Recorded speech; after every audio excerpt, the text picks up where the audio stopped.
ouvintes, tudo bem? Aqui é a Raquel e eu estou aqui apresentando mais uma vez um novo episódio do Sonora Jurídica, o podcast do Vai Cair na OAB.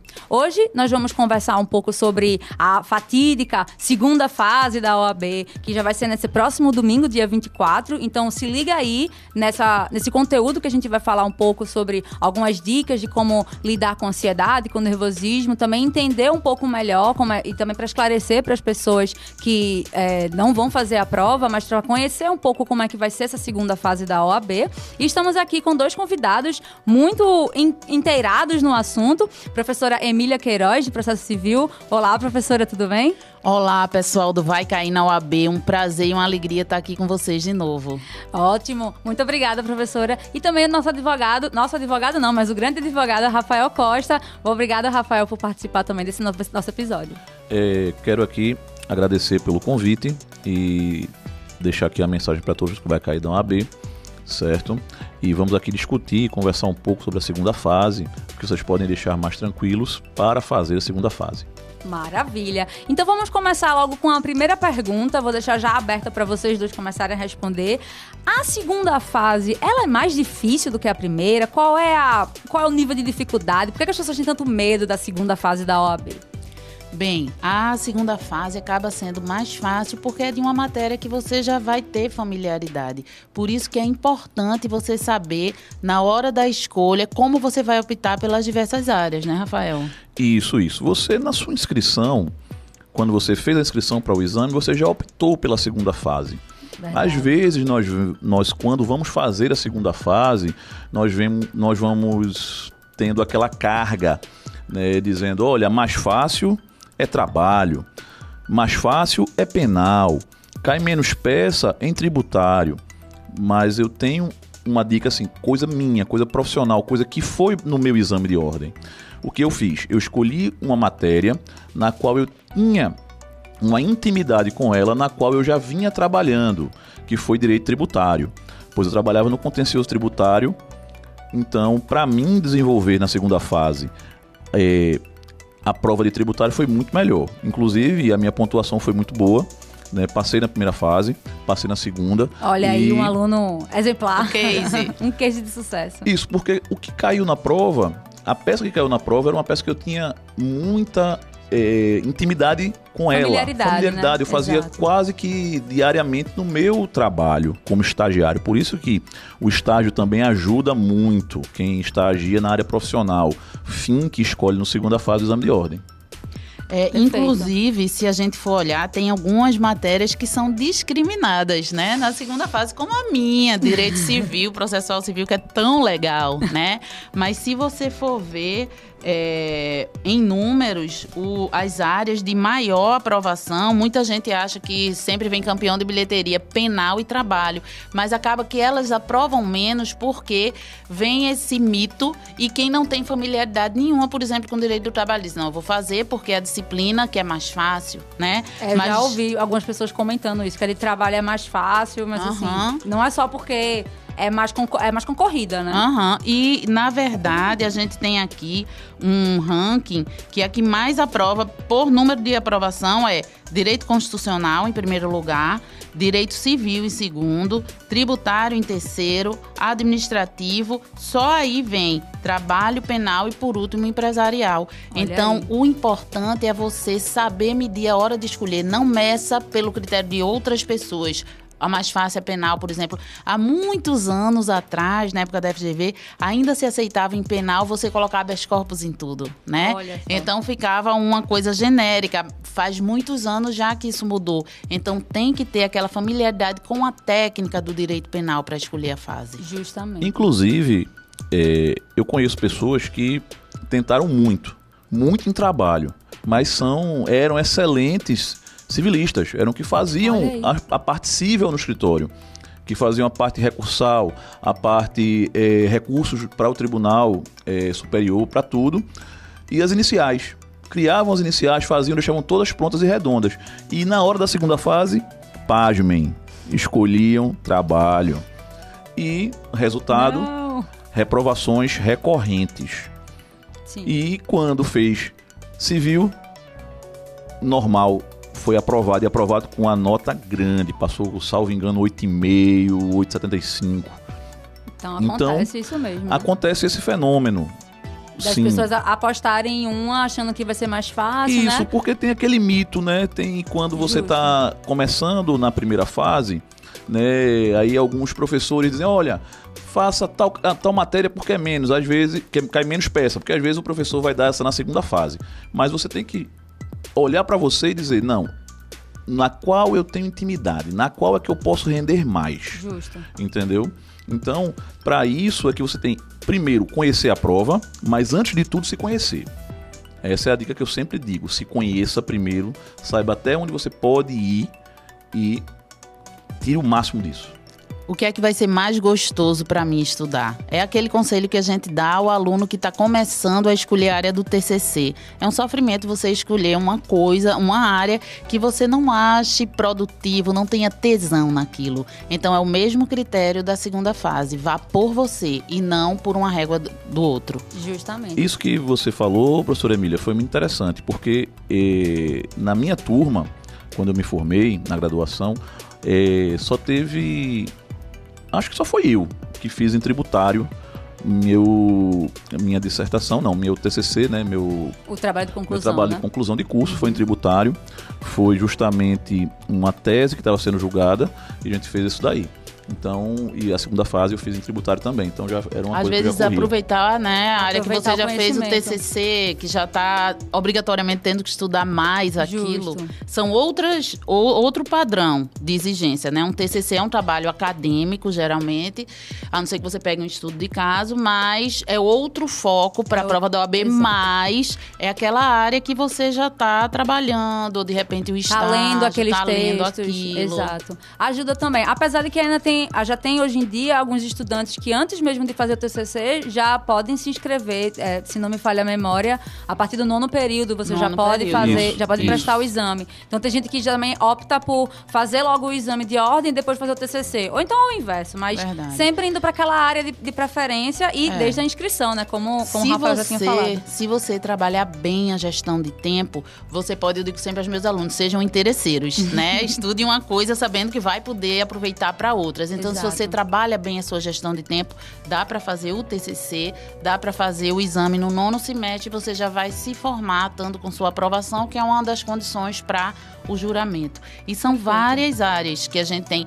Nem sempre o seu TCC vai estar na segunda fase da OAB, né? Especificamente. Porque existem áreas específicas que você pode escolher. Ainda não temos todas as áreas na segunda fase. Aqui Isso. a gente já tá indo pro nosso segundo bloco. Pronto.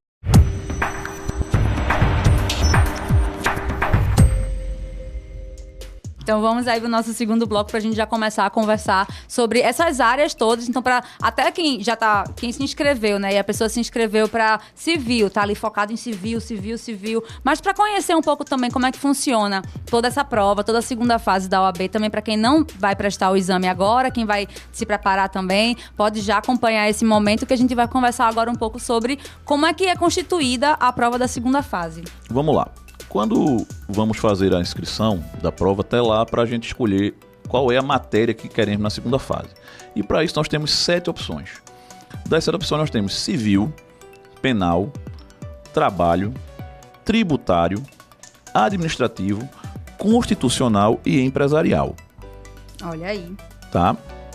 Então, você já escolhe qual é a matéria daí que você vai fazer a sua segunda fase, tendo isso na primeira, se garantindo para fazer essa segunda fase.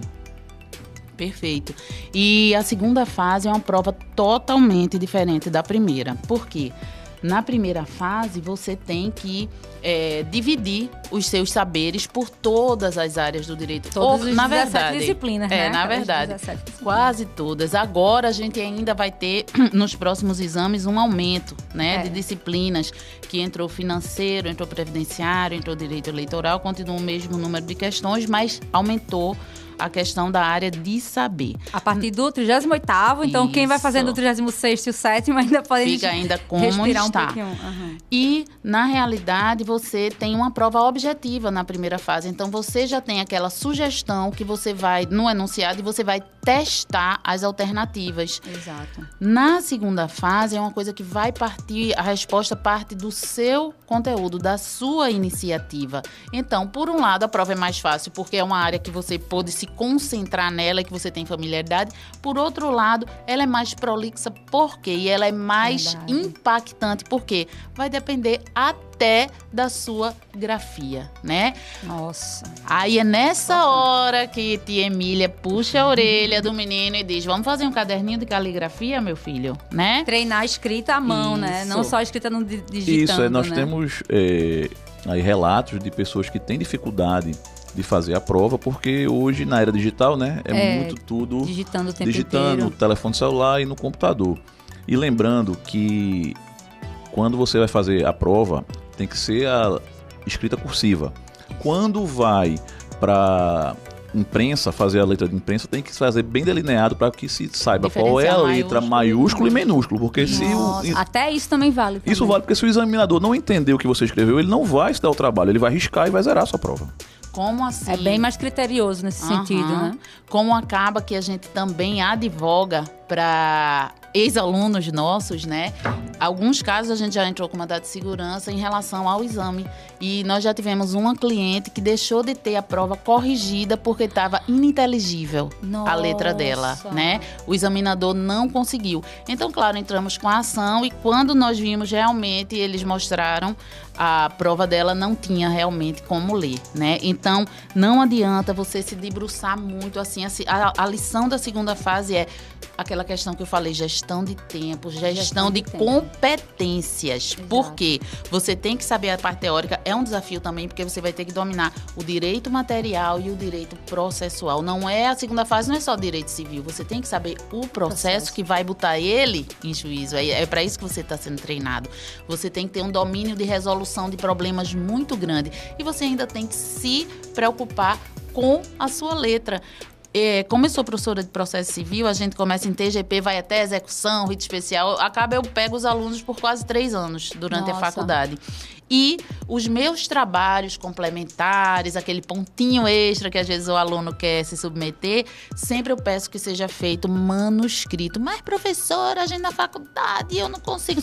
Vamos começar, porque tudo quanto mais familiarizado com o que você tem que fazer, você tiver na hora da prova, é melhor. E também acaba caindo muito naquela pegadinha do corretor. Então, o corretor ajuda você. Perfeito. Aí você nem lembra como é que escreve a palavra. Às vezes esquece um acento, esquece uma vírgula, esquece... Não é nem o corretor só, você fica na pegadinha do você virou VC.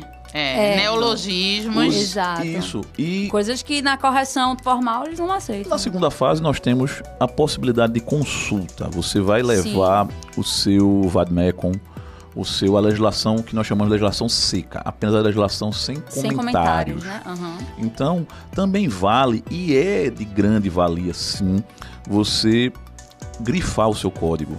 Você saber onde está tal artigo que fundamenta tal questão, que fundamenta tal tese. Para facilitar só na hora facilitar a sua busca, porque como a professora Emília falou, é gestão do tempo.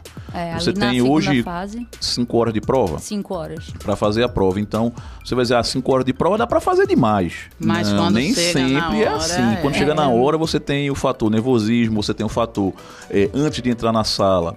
Você tem o fator fiscal que vai conferir seu material. Justo. Você tem N fatores. Por isso que é importante você saber o que você vai encontrar quando chegar lá. Na primeira fase, você tinha questões objetivas que você ia marcar X. Se você não soubesse de nada, você tinha pelo menos aquela sugestão para saber, meu Deus, qual é a que está menos errada? Vou aqui.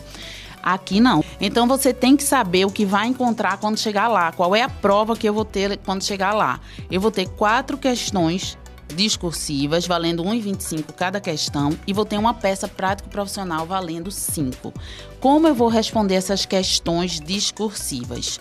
Não vai esperando que tenha alguma pergunta. O que é prescrição, né? Se ele quiser tratar de prescrição, ele vai trazer um caso prático para você discernir. Por exemplo, fulano de tal sofreu um dano moral em tal data, fez isso, e ingressou com a ação no dia tal. Na contestação, houve uma preliminar de prescrição. O juiz julgou de determinada forma. Está correto, o juiz? Justifique sua resposta. Vai ser sempre um caso prático. Até a primeira fase já tem essa tendência, assim, de, apesar de serem questões objetivas, vão botar um caso prático para você interpretar. Justo. Salvo exceções, você tem que ter um tipo de raciocínio que seja para resolução de problemas, tá? E também aproveitando tudo que está no enunciado, né? Isso. Um professor uma vez me falou que a resposta está na pergunta. Isso. Então você tem que tá prestar atenção no que está ali, né? E muitas vezes, assim, se você tiver que escolher na sua gestão de tempo da segunda fase, eu vou perder mais tempo em quê? Perca mais tempo interpretando o enunciado, porque dali, geralmente, qual é o padrão que cai? Uma questão que seja de resolução de problemas e levando em conta a interdisciplinaridade. Por exemplo, na área de civil, os assuntos que têm caído mais para essas questões: família e sucessões, família, principalmente a questão de divórcio, rito de divórcio, se é consensual, se é litigioso, cai também direito de obrigações, a parte processual e sim de ritos, juizados especiais, direito das coisas, cai também muito, a dica que eu dou quem for fazer o civil, dá uma olhada no direito do consumidor. Ah, professora, mas o consumidor só cai na primeira fase. Não necessariamente. Na segunda fase, o consumidor vem travestido em civil, tá? Principalmente a questão de responsabilidade civil. Dá uma olhadinha em execução, relação de vizinhança, porque dentro dessas questões você vai ter que discernir, pode vir até todos os assuntos numa questão só, né? Pode vir um caso bem complexo, né?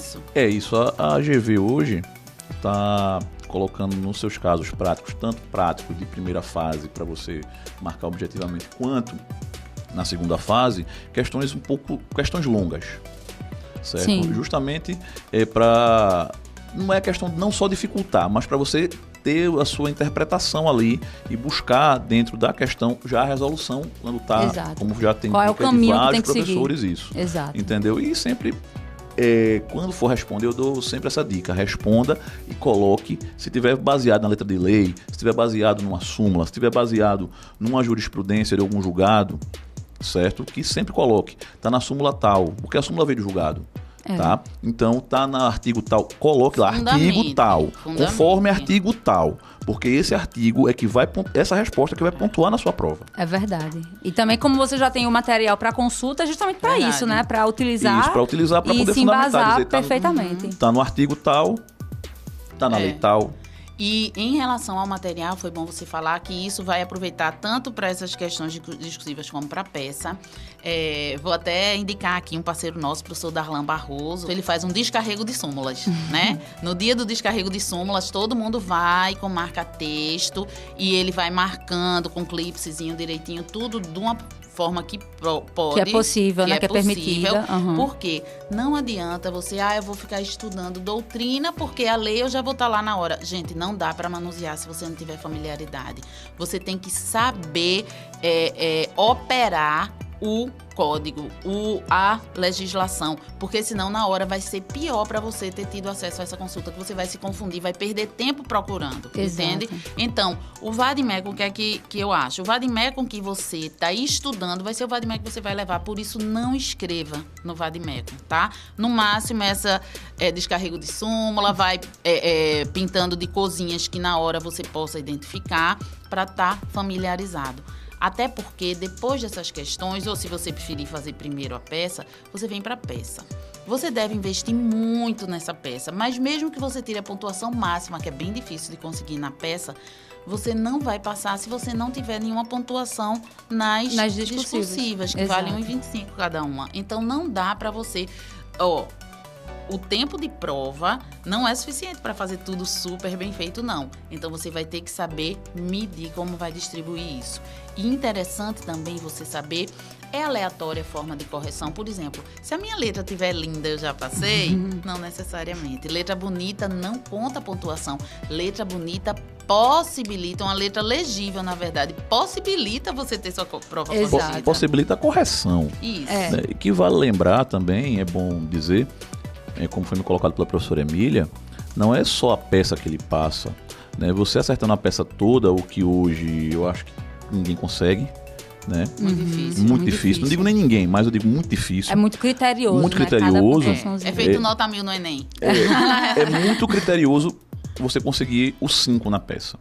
Porque hoje a FGV faz o quê? Faz um fatio de questões. Faz um fatiamento das questões. Tanto das questões discursivas quanto da peça. Se você acerta o endereçamento, é uma pontuação.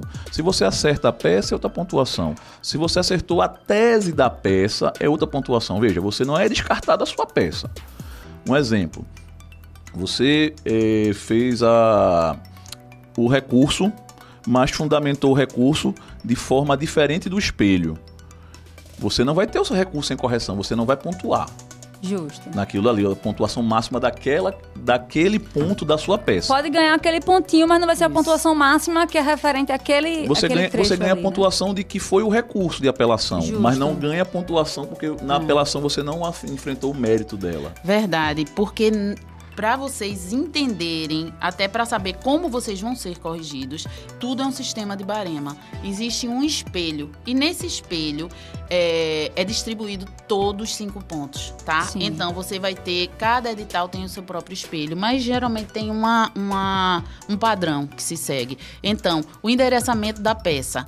Ah, professora, é uma besteira endereçamento, uma linha só lá em cima. Gente, para vocês saberem fazer endereçamento, vocês têm que dominar a competência, né? Competência e rito, né? Verdade. Você tem que se prender no enunciado para saber. Diz que naquele local é uma comarca única, né? Se não for comarca única, eu vou discernir para colocar que juiz. Se disser que existe uma vara de família, você tem que ir tentando. Se você souber, se você olhar que é alguma coisa que sugira que seja um rito especial, você vai ter que olhar isso também. Uma coisa interessante você tem que ver o endereçamento, é uma pontuação específica.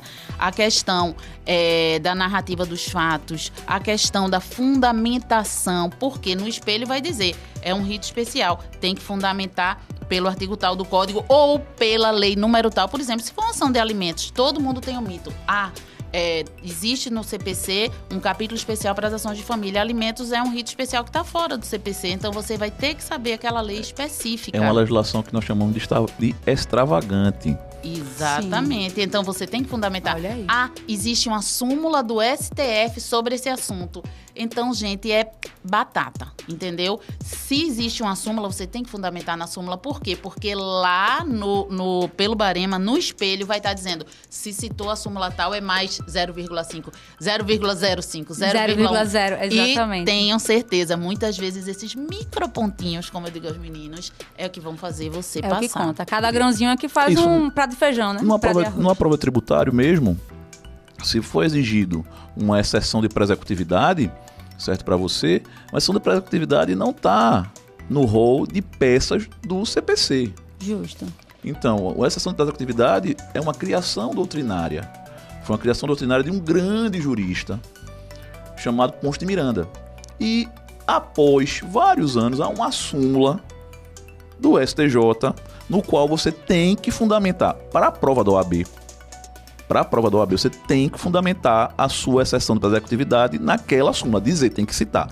Segundo súmula tal do STJ, bem cabível Exato. essa peça. Porque, veja, tem algumas coisas que, se faltarem, não invalidam totalmente. Mas que, se você tiver essa menção, você vai conseguir o pontinho. Sabe, uma das coisas que é bem interessante, que sempre está presente nesse espelho de prova, é a questão da correção da redação, conforme normas gramaticais, entende? Também, então, né? erro de português conta, próclise e ênclise conta. Sabe uma coisa, puxadinha de orelha, que é, assim, perfil de aluno de direito, errar em relação ao emprego da vírgula. Mas os que eu encontro de erro geralmente são excesso de vírgula, né? Que o pessoal de direito é tão demais. Ou falta ou bota muito, né?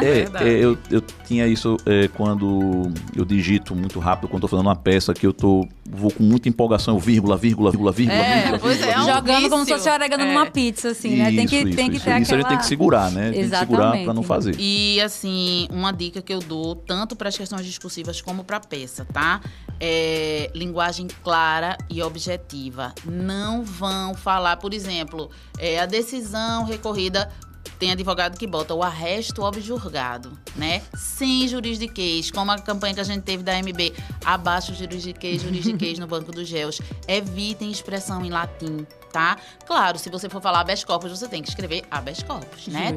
Tem expressões que é o mínimo técnico que tem que se ter, que já virou, mas não vai, dura lex sed lex, a lei é dura, porém a lei... Não, sem rococó, tá? Objetividade, clareza, uma linguagem profissional e técnica, não vai botar. E, por exemplo, eu já peguei uma vez um cliente que chegou pra gente, ex-aluno, que ele fez a peça toda em primeira pessoa. Aí, você como eu advogado... acho que deveria fazer isso, porque não pode nem estimular a aventura jurídica. A gente já nem entra com um recurso desse. Justo. Tá? Então, é importante cuidar de todos esses aspectos. Não pense só no conteúdo teórico, material e processual. Veja o extra processo, como a gente diz, né? Veja essa questão da organização, de uma prova limpa, uma grafia inteligível, correção textual, gramatical. É interessante. E chegar na hora da prova o mais tranquilo possível, manuseando o material que você já tenha familiaridade, que tenha intimidade com ele, tá certo? Que esteja lá com a sua marcação de eclipse naquelas legislações que você sabe que pode ser utilizada, certo? Naquela marcação do marca-texto que você sabe que pode cair ali, ou da caneta mesmo. Nas cores que você identificar, né? Como a professora tinha falado. Como também foi dito pela professora Emília. Não escreva no Vademecum ou no seu código que você vai levar para a prova. Justo. Não escreva dica, não diga, olha, colocou aqui, não, tem essa súmula, não faça Rafael, isso. Que eu lembrei agora que pode zerar a sua prova. Não crie dados. Por exemplo, se não tem um endereço, tem só XXX, residente, você repete XX. Isso. Certo. Você não coloca, porque isso vai fluir como fosse a identificação da sua prova. Isso. Então, é como a redação do Enem. Você não assina a redação do Enem, você também não assina a peça. Você, no final da peça, você coloca, deixa lá, se tiver a cidade, coloca a cidade. Não coloca a data, se não tiver. Você só coloca os dados que estão na prova. E como colocar advogado OAB. Só isso. E acabou, Perfeito. entrega a prova. E agora a gente, passando para o nosso terceiro bloco.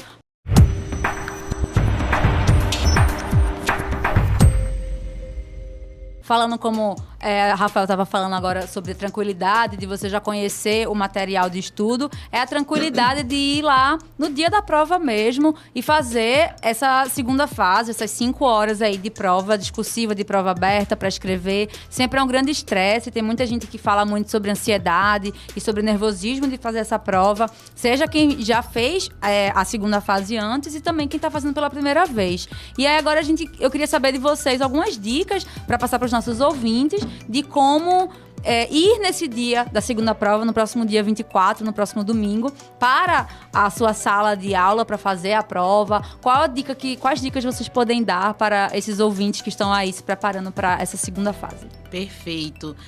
O professor Marco Antônio Araújo, que vários devem conhecer, que ele é aprovador de ética da primeira fase. Para a segunda fase, ele entra muito com essa questão de gestão das emoções, né? Exatamente, importante. Então, já que estamos assim na reta final, ele fala de 5 inimigos que a gente tem na preparação. Esses inimigos são a procrastinação. Não, é quem gosta de fazer as coisas muito na véspera. Gente, não rola para você ser advogado isso. Por que eu digo isso? Já quando vocês estiverem com a carteirinha, com a vermelhinha, né? Tão sonhada. Tão sonhada, é bom demais, né? A melhor profissão. Mas, se você deixa para a última hora, a gente agora trabalha quase que 100% em processo judicial eletrônico. Então, se você tinha aquela mania, quando era processo físico, o fórum fecha 5 horas. 15 para as 5, eu pego meu carro e vou no trânsito, aquela adrenalina, e vou entrar tal para dar entrada na distribuição. Se você faz isso hoje no PJE, dependendo da sua conexão, você pode não conseguir dar entrada. Se você dá a entrada 1 minuto depois, você Já não prejudicou o aceito. seu cliente. Você pode acarretar uma revelia, por exemplo, e a gente sabe que não é conveniente porque existe a teoria da perda da chance que os clientes entram contra os advogados, infelizmente. Então, a mesma coisa a questão de preparação. Não fique procrastinando. Ah, não, a minha prova vai ser dia 20, dia 18 eu começo a fazer uma revisão. Não, em frente. Aí vem o segundo inimigo da preparação, que tem tudo a ver com a procrastinação, que é o perfeccionismo. Na verdade, é o excesso de perfeccionismo.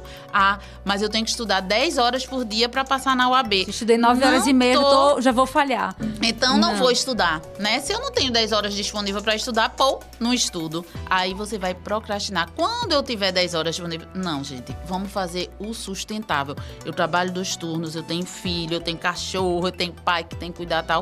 Não vou poder... Não, quais são as horas por dia que eu posso, né? Por isso tem muitos cursos que fazem uma rota de estudo para você se organizar. É muito bom. Um planner para você ir preenchendo e cumprindo suas metas diárias. Eu só tenho 1h30 por dia. Que seja 1h30 totalmente... Agora vem a próxima, com foco. Porque um outro inimigo é a falta de foco.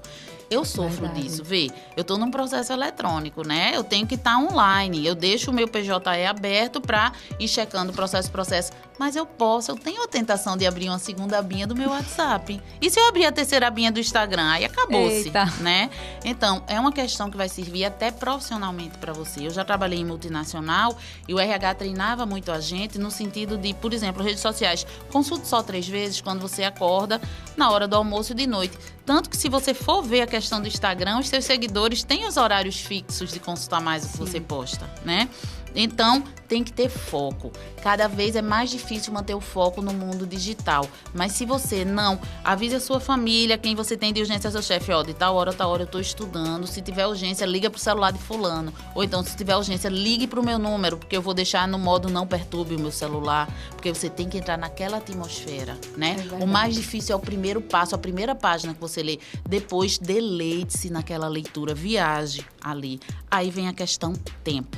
Ah, eu não tenho tempo, né? Quando eu fiz prova da OAB, eu tinha um bebezinho que mamava. Imagina a confusão que era. Mas eu tive que fazer a minha gestão, né? No caso, o meu tempo disponível, eu já trabalhava, já era casada, já tinha bebê. O meu tempo disponível era madrugada, né? Então, eu fiz uma forma tal de organização que eu entrava 3 horas dentro da madrugada, eu ia dormir 1 da manhã, 1h30 da manhã. E eu tentava, para você ter ideia, compatibilizar com o horário de dar de mamar o meu bebê. Eu sabia que ele acordava. Isso foi ótimo, inclusive para ele. Hoje ele já é aluno de direito e tudo e é super disciplinado em relação a tempo. E eu sei que isso foi o que eu plantei desde do tempo de amamentação, porque aí eu deixava todos os horários certinhos. Ele não foi uma criança que ficou acordando de madrugada, porque eu consegui implementar essa questão de tempo.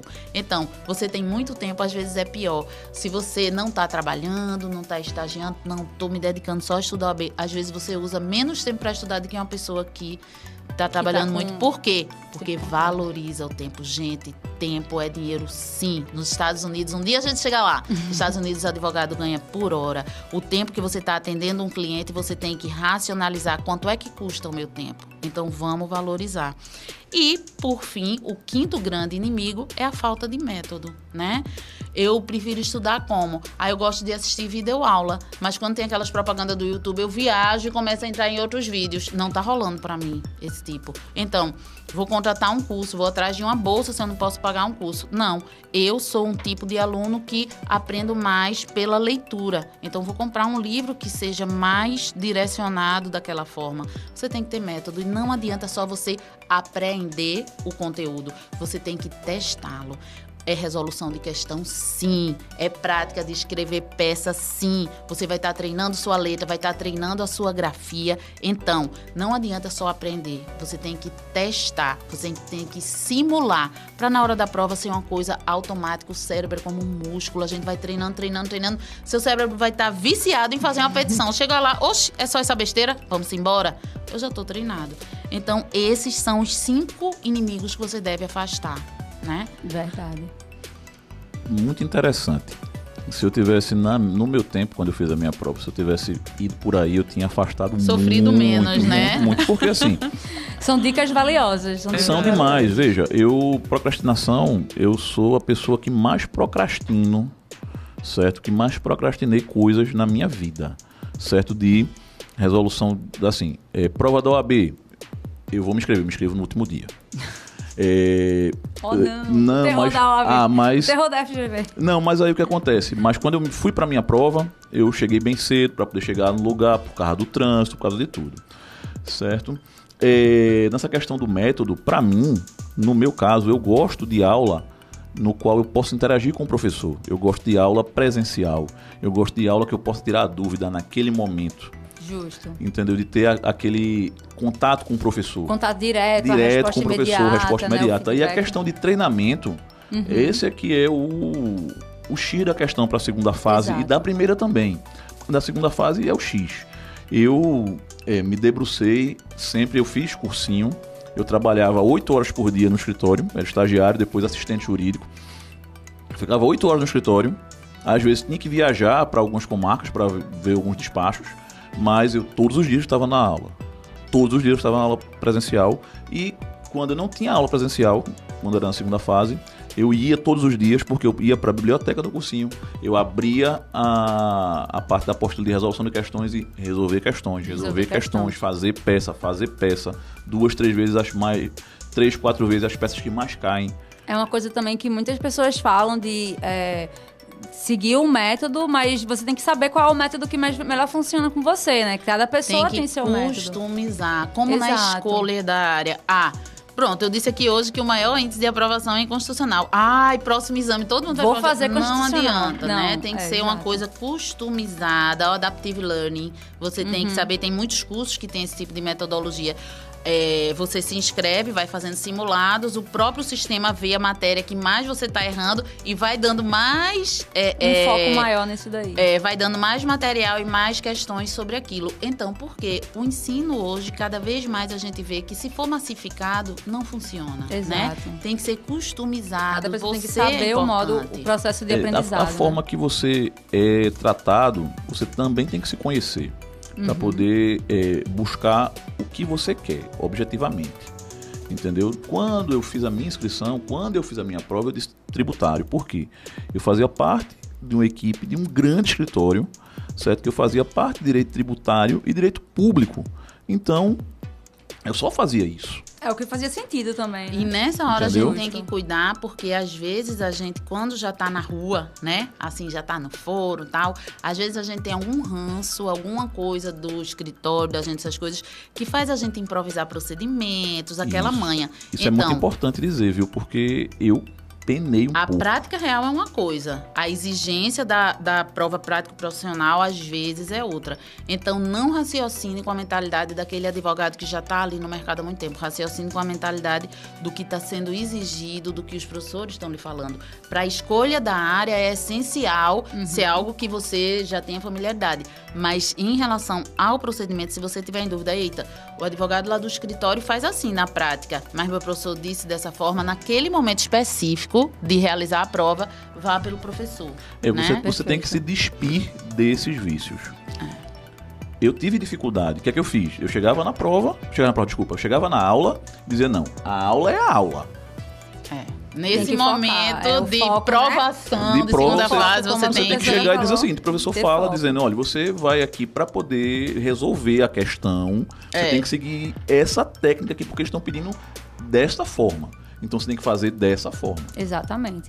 Outra coisa que é importante, assim, eu acho que essa conversa da gente está sendo muito nesse sentido, não é quem sabe mais que vai ter a aprovação. Não é quem sabe mais que vai tirar a maior nota. É quem tem mais inteligência emocional.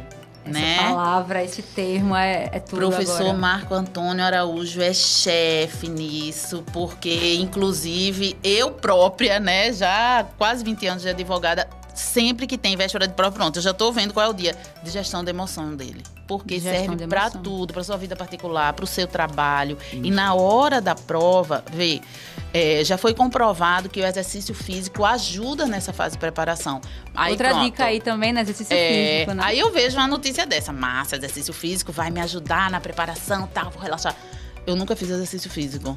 Totalmente sedentária. Ah, não, agora que tá na véspera da prova, vou ali na academia, vou puxar ferro por 2 horas. Faça não, meu filho, né? Você vai fazer uma coisa que você já tem o hábito, pelo amor de Deus. Não vai nem conseguir levantar a caneta no dia, né? Pois é, e ainda mais.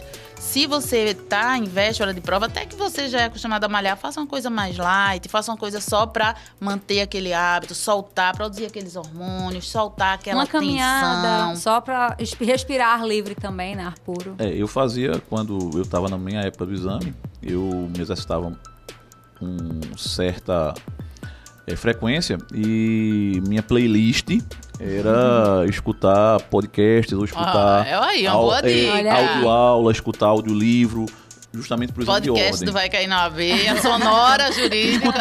Escutando isso para poder assimilar melhor, porque você quando está concentrado fazendo exercício, está concentrado fazendo exercício, então você assimila melhor isso. Tá ali focado. Tá naquele foco ali para fazer a prova. É uma ótima dica. E no dia da prova, assim, a maioria dos cursos, e alguns têm a parte gratuita disso também, bem acessível, já tem toda uma programação, né? Já uma semana antes já começa aquela contagem regressiva para a prova e eles já vão direcionando você. Se você é mais autodidata, não gosta de participar dessas coisas coletivamente, não vá dando excesso de informações nos momentinhos de antes da prova.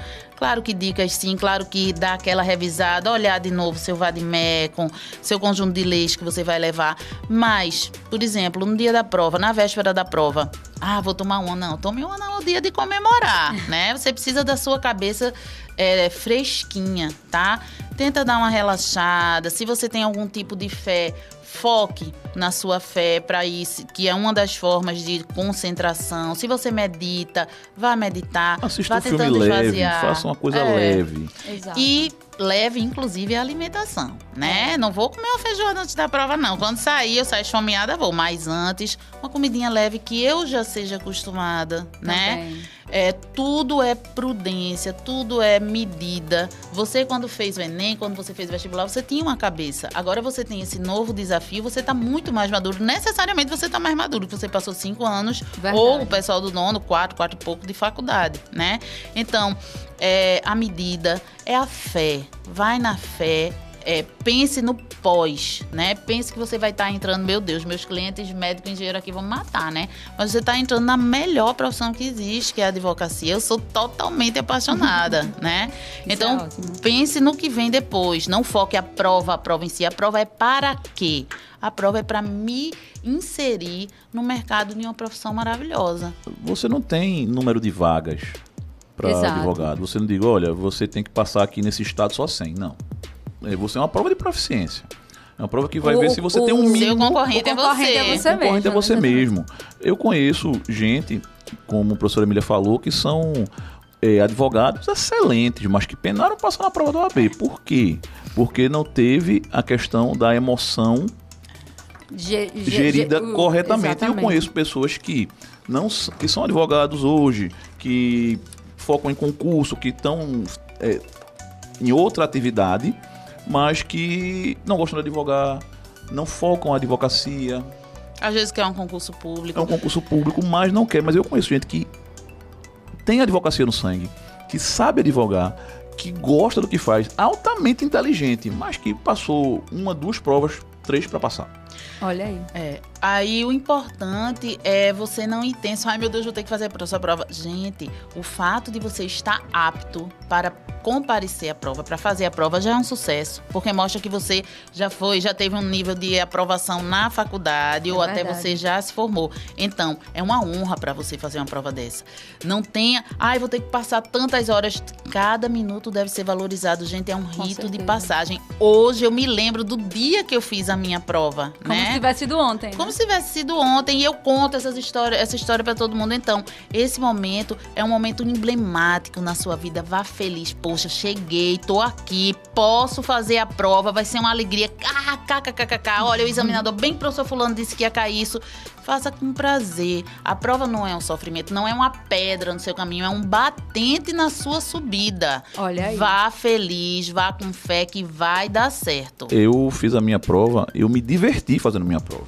Olha aí. Eu tirei a minha prova como uma diversão. A minha prova foi divertimento, certo? E quando eu olhei para a peça que caiu, que foi justamente um agravo de instrumento numa negativa de exceção de prazo de executividade, veja como eu lembro. Certo? Como se fosse ontem mesmo. Como se fosse ontem.